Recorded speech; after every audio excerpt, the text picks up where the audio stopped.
Hello and welcome. Today I will be using the situated decision-making framework and apply it to the two breastfeeding challenges of yeast infections and cleft lip, as if I am teaching to a fellow group of nurses. First of all, the framework has 5 subpoints: knowledge, cues, judgment, decision, and evaluation. Knowledge. What can we draw from our research and from our experience about this challenge? Yeast infections. They are a normally present organism, Candida albicans, that is in a state of overgrowth. They thrive on a moist, sugary environment, in which case breastfeeding is a breeding ground. Chronic illnesses can exacerbate them, and it's important to remember that they can cohabit with bacterial infections, and in this case, breast and nipple tissue damage would be an optimum site. Regarding the cleft lip, it is an opening and a communication pathway between the oral and nasal cavities. Sometimes it extends into the palate. Why is this a challenge specifically to breastfeeding? Because the baby has difficulty with compression and suction in order to breastfeed. The severity can range from a small notch to an opening in the lip floor of the nasal cavity, and sometimes involving the soft palate, in which case it's called a cleft lip and palate. The incidence is 0.08 to 2.7 in 1,000 births. And here's a slide to give a visualization of the different severities of the cleft lip. We have a normal lip and palate on the left, a unilateral on the middle, and a bilateral extending into the palate on the right. And here's some real-life examples of babies who are born with the unilateral cleft lip on the left and bilateral on the right. Next comes cues. What information can we gather about this challenge? Yeast infection. It is important to remember that the nipples may appear normal or possibly red, itchy, and shiny. However, the telltale sign of a yeast infection can be the breast pain. That is a new breast pain in which the breastfeeding was typically painless before and now is causing severe pain. Often a sting, a burn, and a deep penetrating pain is described. A baby can have white patches in his mouth that cannot be rubbed away after feeding. A diaper rash is also often involved, and a baby can appear fussy, gassy, and often even refusing to eat. Here's a couple visual representations of a yeast infection under the breast on the left. We have the white patches on the baby's mouth on the top right, and the diaper rash on the bottom right. In terms of the cleft lip, first of all, we have to take into consideration the severity of the cleft lip, as well as the gestational age of the infant. A baby is often gagging, choking, gassy, feeding a long time, and possibly not gaining or even losing weight. They often swallow a lot of air and need frequent burping. And there's a risk of aspiration if the cleft palate, specifically if the cleft palate is involved. As a result, maternal exhaustion often sets in given the feeding times as well as the pumping times required if she's not able to feed directly at the breast. And this can cause a great strain on the mother and caregivers.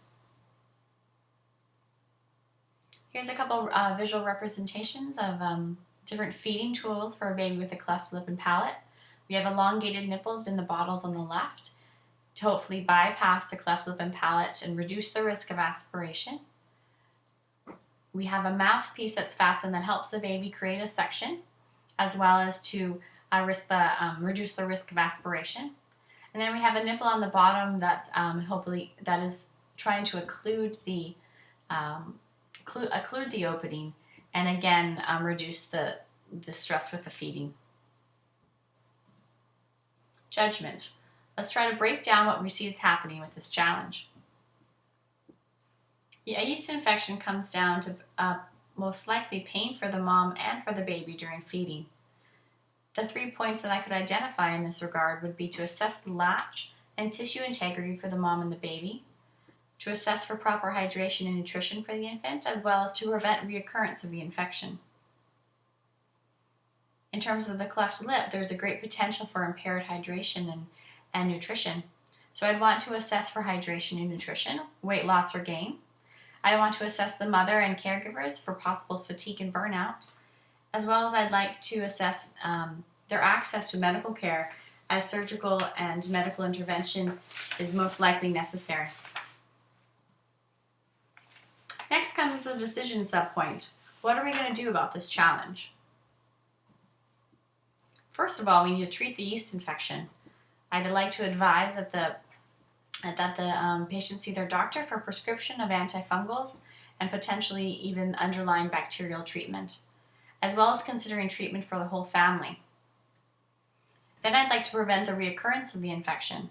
So boil all nipples, soothers, bottles, breast pump equipment, diapers. I'd encourage the family to change the diapers of the baby regularly, and the mom to change her breast pads regularly and put a clean bra on regularly. And I'd also like to encourage the mother that as the infection subsides, the pain for her and for her infant will likely also subside quickly. In regards to the cleft lip, I'd like to assess each situation on an individual basis. I'd want to be realistic in recognizing that there may be a lower success for feeding directly at the breast. However, the benefits of breast milk and skin-to-skin contact can still be achieved. I'd want to give the mother some contacts for peer support in the community, so she can feel like she's not alone during this challenge, and to get some support from other people going through it as well.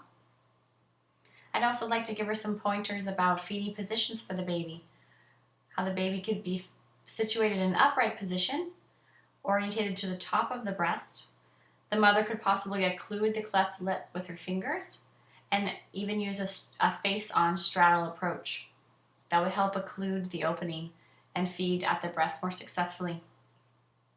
I'd also want to point out that feeding at the breast directly is often possible after a surgical pair is completed. So for the evaluation, how do we do with addressing this challenge? I would have hoped I would have taken time to assess and understand the situation before making recommendations. I'd want to affirm the concern and recognize the emotional impact of the challenges can have on the mother and family. I'd want to also focus on continuity of care and focusing on follow-up to either assess resolution of the challenge or evolution of the challenge. And in that regard, evaluating care for changes that could be necessary in the future. A few quiz questions that could be good for healthcare providers in regards to these challenges would be: what organisms contribute to yeast infections? Define a cleft lip. Name one treatment for yeast infections. And what breastfeeding position may help a baby with a cleft lip feed at the breast? Thank you for joining me. I hope you have learned a little bit about how to use the SDMF framework and apply it to the breastfeeding challenges of yeast infections and cleft lip.